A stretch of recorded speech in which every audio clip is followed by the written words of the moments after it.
दोस्तों, आज हमारे देश ने काफी तरक्की कर ली है।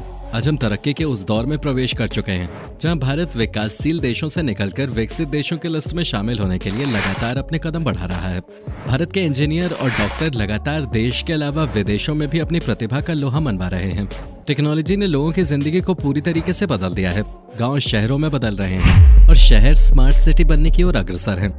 दोस्तों, इस वक्त देश में विकास की एक ऐसी हवा चल रही है जिसने लोगों की लाइफस्टाइल को पूरी तरह से बदल के रख दिया है। देश में लगातार इंटरनेट का विस्तार हो रहा है। इंटरनेट की पहुंच अब शहरों के अलावा भारत के तमाम गांवों में भी पहुंच गई है। इंटरनेट ने भारत को एक ग्लोबल विलेज में बदल दिया है। रोजाना नए नए आविष्कार हो रहे हैं जिससे देश में नई संभावनाओं का विकास हो रहा है। देश विकास के एक ऐसे पहिए पे सवारी कर रहा है जिसने भारत और विकसित देशों के बीच फासले को बहुत कम कर दिया है। लेकिन दोस्तों, आज भले ही भारत विकास के रथ पर सवार हो, लेकिन हमेशा ऐसा नहीं था। एक जमाना था जब न किसी के पास स्मार्टफोन हुआ करता था और न ही शहरों में गगनचुंबी इमारतें हुआ करते थे। तब देश की ज्यादातर आबादी गांवों में रहा करते थे और उनका प्रमुख व्यवसाय कृषि हुआ करता था। और न ट्रेन थी और न ही यातायात के दूसरे साधन। लोगों को एक जगह से दूसरी जगह जाने के लिए बैलगाड़ी का इस्तेमाल करना पड़ता था। जी हाँ दोस्तों, आज हम आपको 18वीं सदी के उस भारत के बारे में बताने वाले हैं। 1800 का भारत आज के भारत से बिल्कुल अलग था। तो भारत के लोग बाकी दुनिया से एकदम अनजान गांवों में रहकर अपना जीवन गुजारते थे। कैसा था उस सदी का भारत? आज हम आपको इस वीडियो में 1800 के भारत के बारे में विस्तार से बताने वाले हैं, इसलिए इस वीडियो को अंत तक जरूर देखिएगा।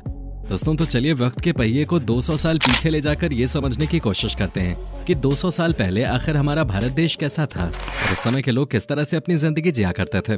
तो चलिए 18वीं नहीं 16वीं सदी से शुरुआत करते हैं। वो सदी जब भारत के अधिकांश हिस्सों पर मुगलों का शासन हुआ करता था। उस वक्त भारत की सीमा आज के अफगानिस्तान, पाकिस्तान, म्यांमार और बर्मा तक फैली हुई थी। देश तमाम प्राकृतिक संसाधनों से भरा हुआ था। तब इस देश को सोने की चिड़िया कहा जाता था। यही वो समय था जब ब्रिटिश हुकूमत की नजर भारत पे पड़े और उन्होंने देश में अपने पांव जमाने शुरू कर दिए। इस दौर में दिल्ली के ऊपर बादशाह अकबर के बेटे शाहजहां की हुकूमत थी। उस समय भारत में छोटे बड़े कई राजाओं के अलावा दो बड़ी ताकतें मौजूद थीं। एक थी मुगलिया सल्तनत और दूसरी थी मराठा साम्राज्य। पहले तो अंग्रेज यहाँ व्यापार करने के लिए आए थे, लेकिन जब उन्हें ये समझ आया कि भारत तो प्राकृतिक संसाधनों से भरा हुआ देश है, तब उन्होंने ईस्ट इंडिया कंपनी की आड़ में भारत के ऊपर शासन करने का प्लान बनाना शुरू कर दिया। अंग्रेजों को मालूम था कि भारत में रहने वाले लोग जाति धर्म के बटे हुए हैं, इसलिए उन्होंने जातिगत भेदभाव को बढ़ावा देना शुरू कर दिया।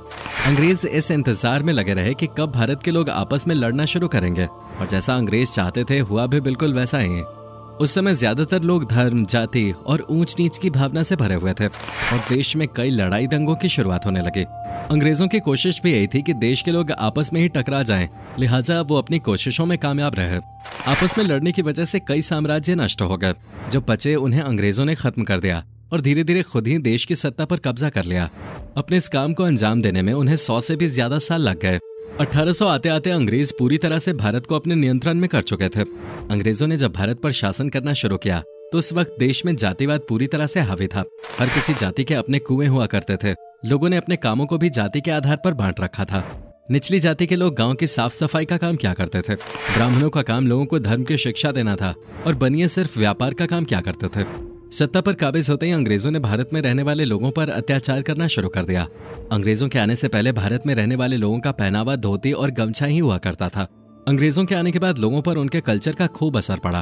बाद में लोग शर्ट और पैंट भी पहनने लगे, लेकिन तब भी अधिकांश लोग धोती और गमछा ही पहनना पसंद करते थे। अब तक भारत के गांव में रहने वाले लोग शर्ट और पैंट को कुर्ता पायजामा कहा करते थे।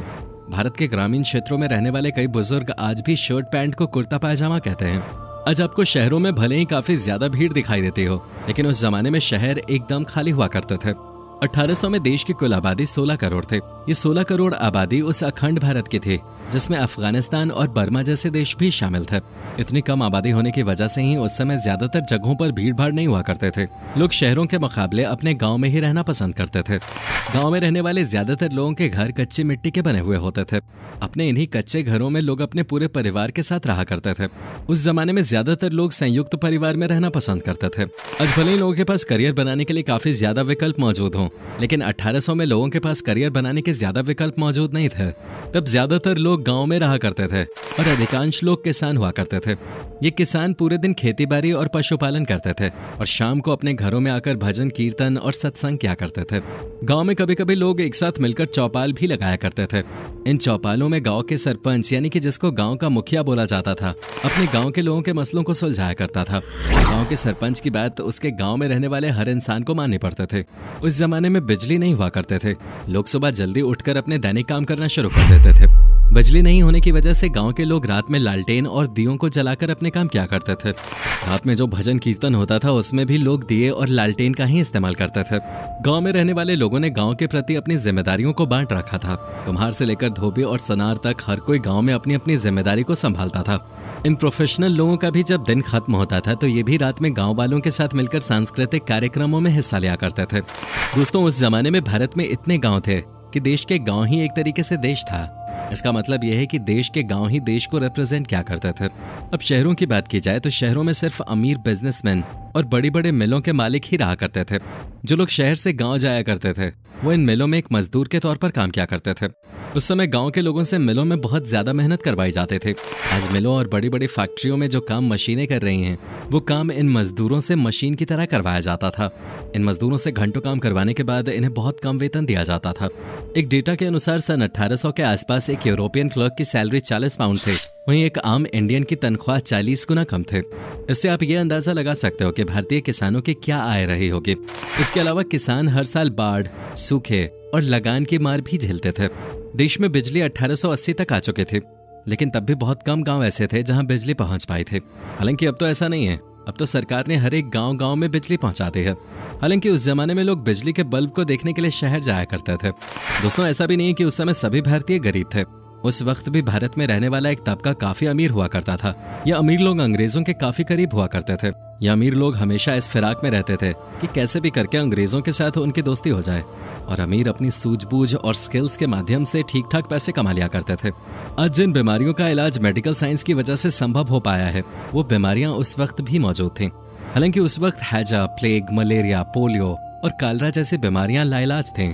जब भी ये बीमारियां किसी गांव में फैलती थीं तो कई लोग इस बीमारी के चलते अपनी जान गंवा दिया करते थे।